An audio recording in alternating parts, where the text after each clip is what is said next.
17 जनवरी से दौरान परवाज़ खाने की फराहमी पर पाबंदी। NCOC के इजलास में अहम फैसला। तालीमी इदारों, अवामी इज्तिमात और शादी हॉल्स में NPI से मुतालिक 17 जनवरी को इजलास तलब। इजलास में सूबाई वज़राए सेहत और तालीम शिरकत करेंगे। ज़रूरी इक़दामात के लिए बिलखुसूस सिंध हुकूमत से राबते का फैसला।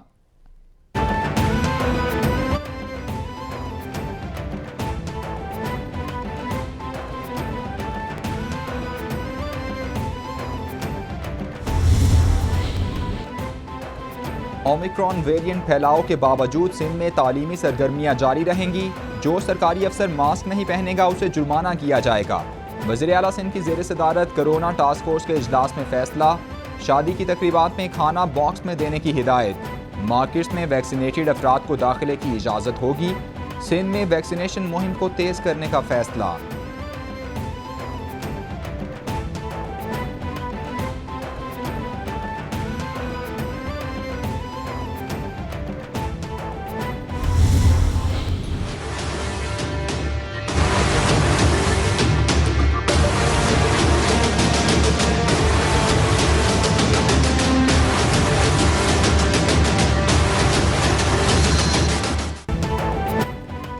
कोरोना के पाकिस्तान पर वार जारी। 24 घंटों में मजीद 4 अफराद जाँ बहक। मरने वालों की कुल तादाद 29,003 तक पहुँच गई।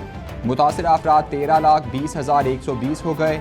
सिंध में सबसे ज़्यादा 4,97,153 केसेस रिपोर्ट। पंजाब में 4,51,408, खैबर पख्तूनख्वा में 1,82,100, इस्लामाबाद में 1,10,597, बलूचिस्तान में 33,684, गिलगित बल्तिस्तान में 10,439 और आज़ाद कश्मीर में केसेस की तादाद 34,739 हो गई।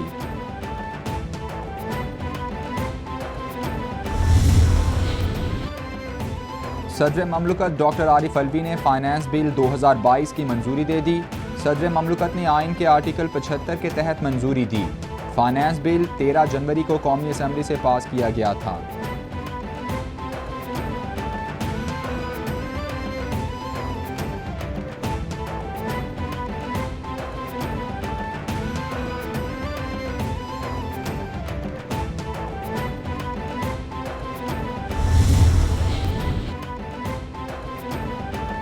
कस्टम्स पॉलिसी को FBR और टैक्स पॉलिसी से अलग किया गया। बरामदात को मजीद ऊपर लेकर जाएंगे। विफाकी वजीर हम्माद अजहर की मीडिया से गुफ्तगू। बोले कम अरसे में फैटफ निकात पर अमल दरामद किया। फैटफ के 27 में से 26 निकात पर अमल दरामद किया। एक्सचेंज रेट के हेर फेर ने मईशत को नुकसान पहुँचाया। बिजली की पैदावार के बजाय तरसील पर तवज्जो दी।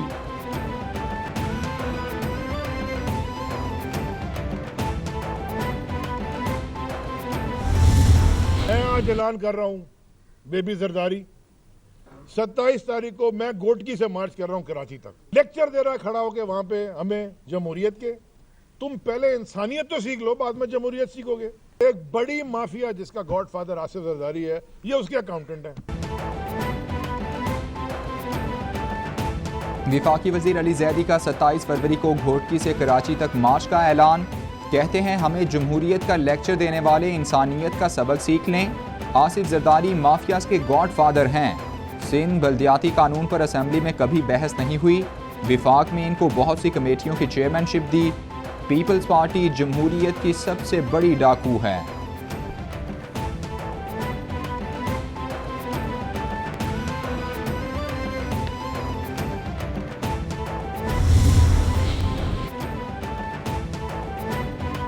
बड़ा वावेला किया गया कि हुकूमती सफ़ों में इत्तेहाद नहीं, बेयकीनी पैदा करने की कोशिश की जाती रही। हुकूमत और इत्तेहादी एक पेज पर हैं, लेकिन ऑपोजिशन एक पेज पर नहीं। ऑपोजिशन हमारा कुछ नहीं बिगाड़ सकती। हमेशा वही हुआ जो हमने कहा। सेनेट में अक्सरियत के बावजूद अदम एतमाद पर ऑपोजिशन को मुंह की खाना पड़ी।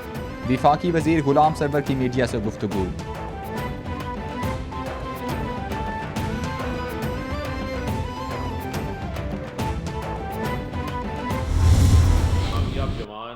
प्रोग्राम के तहत अभी तक जो है वो 40 अरब रुपए के जो लोन्स हैं वो नौजवानों के लिए मंजूर किए जा चुके हैं, जिसमें से 30 अरब रुपए का कर्जा जो है वो तकसीम किया जा चुका है, जिससे 22,000 नए कारोबार जो हैं वो शुरू किए गए हैं। 2020 कोरोना की मुश्किलात की वजह से हर तरफ ही बंदिश का सामना था और हम उस तरह से कामयाब जवान की कर्जा स्कीम पे काम नहीं कर सके। हम इस साल 50 अरब रुपए पाकिस्तान के नौजवानों में इंशाल्लाह ताला तकसीम करेंगे। मजमूई तौर पर जो 100 अरब रखे गए हैं उसमें से जो 70 अरब हैं, कोशिश यही होगी कि सारे के सारे 70 अरब हम तकसीम कर दें इसी साल। कोशिश है नौजवानों को खुद मुख्तार बनाया जाए। नौजवानों के लिए 40 अरब के कर्जे मंजूर किए, 30 अरब के कर्जे दिए जा चुके हैं। ख़वातीन ने 2500 नए कारोबार शुरू किए हैं। फरूख हबीब की मीडिया से गुफ्तगू। उस्मान डार बोले रवां साल नौजवानों में 50 अरब रुपए तकसीम करेंगे। 30 से 40 हज़ार नए कारोबार शुरू होंगे।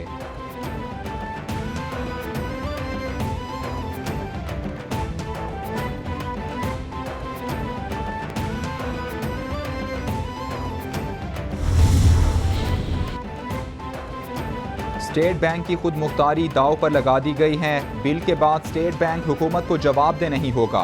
हुकूमत स्टेट बैंक से 1 रुपया नहीं ले सकेगी। एहसन इकबाल की मीडिया से गुफ्तगू। बोले स्टेट बैंक कानून में सुकम की वजाहत हुकूमत के पास नहीं है। स्टेट बैंक को आलमी इदारों का गुलाम बना दिया गया।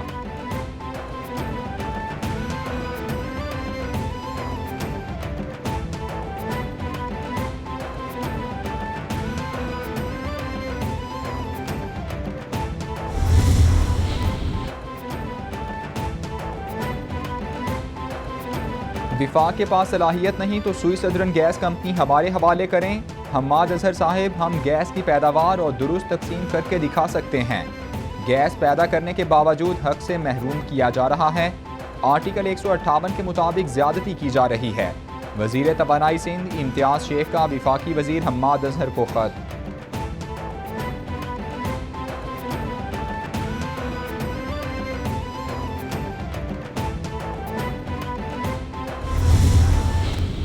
के जो लोग उस मीटिंग में बैठे थे उनको इतनी भी अखलाकी जुर्रत नहीं हुई कि वजीर आजम को ये कह सकते हैं कि सूबा सिंध में और कराची में जिसका वो नाम लेते हैं वहां लोगों के घरों में गैस नहीं आ रही है।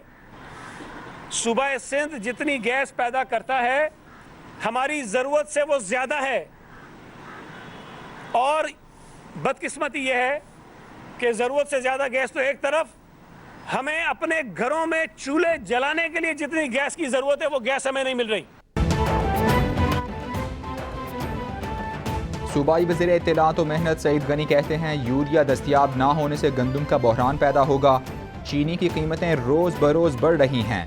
पेट्रोल की कीमतों में हर माह 2 बार इजाफा किया जा रहा है। सूबे में बल्दियाती निज़ाम को बुनियाद बनाकर एहतजाज करने वाली जमातों ने गैस की किल्लत पर कभी बात नहीं की। सलाम है परवेज़ खटक को जिसने गैस की किल्लत पर बात की।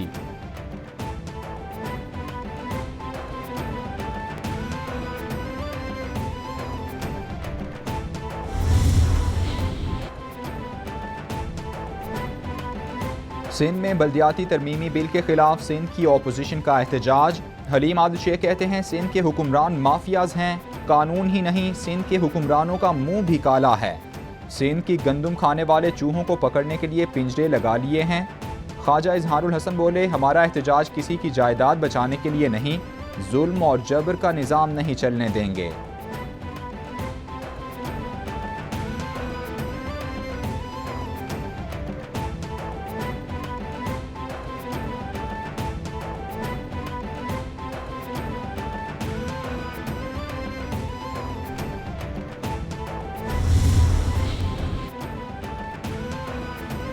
आम इंतखाबात के लिए इलेक्ट्रॉनिक वोटिंग मशीन और आई वोटिंग का मामला। चीफ इलेक्शन कमिश्नर ने वज़ीर आज़म इमरान खान को ख़त लिख दिया।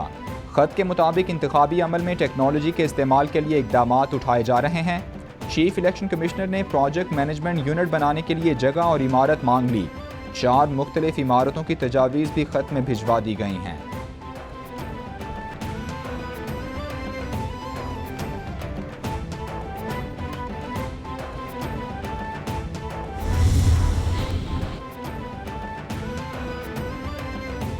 साबिक चीफ जज राना शमीम के बयान हल्फी पर तौहीन अदालत का केस। चीफ जस्टिस अतर मिनल्लाह ने तहरीरी हुक्मनामा जारी कर दिया। साबिक चीफ जज राना शमीम और दीगर को 20 जनवरी को तलब कर लिया। अदालत ने तमाम फरीकैन को फर्द जुर्म के लिए 20 जनवरी को तलब किया है।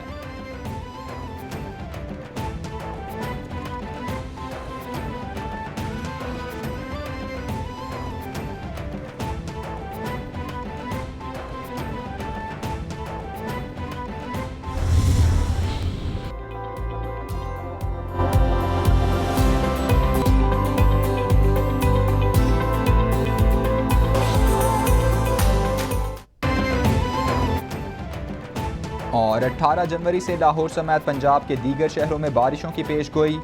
2 रोज़ा स्पेल मंगल को पंजाब पहुंचेगा। NDMA ने अलर्ट जारी कर दिया। महकमा मौसमियात के मुताबिक नया सिस्टम लाहौर समेत पंजाब के दीगर शहरों में बारिशें बरसाएगा। बारिश के बाद लाहौर समेत दीगर इलाके शदीद धुंध की लपेट में आ सकते हैं। मंगल और बुध के दरमियान कोयटा समेत बलूचिस्तान में बारिश और बर्फबारी का भी इम्कान है।